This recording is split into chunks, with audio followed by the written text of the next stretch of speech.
Salt TV omunnyo ku 3 kitundu ekyokubiri buli lunaku olwokusatu kitandika n'akanyomero kaffe ak'ebyobulimi aka mixed farming. Kakati no katugendeko eruwero tulabe engeri gye basimbamu obutunda n'okubulima ne busobola okuba nga bukufunira kiralu bw'obanga osobodde okuba nga obulima.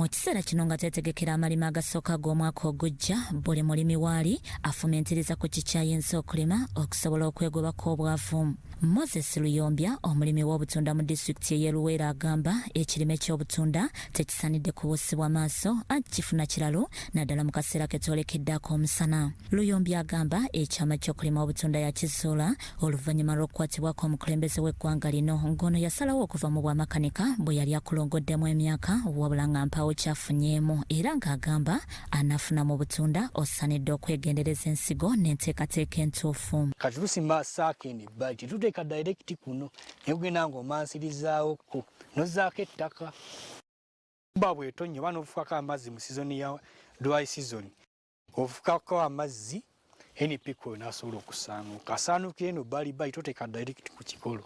Newankubadde abalimi bangi bafiiriddwa mu kulima obutunda, Luyombya obuzibu abutadde ku butagoberera mitendera mituufu omuli okufuuyira, okufukirira, okusalira n'ebirala bingi. Lwaki sizoni etuuka bweggwako ne tufuna prunazi ne tugenda nakulugyamu amatabi agatalina mugaso ne kasobola okutanga ne kaba kafuna direct sunlight emala. Kino kye tuyita okusalira, twakakasalira twajjako amatabi agatalina mugaso, ebikola ebyali bikaddiye nga bikanywa bunywi.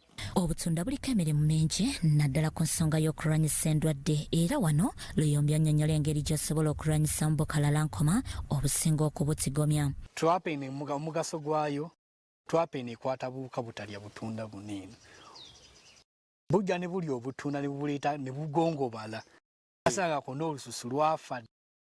Ne kati twapa zino zituyambako okutwapinga obuwuka buba buzze okulya obu. Twapa zino tugulangule gye ziri bazitunda.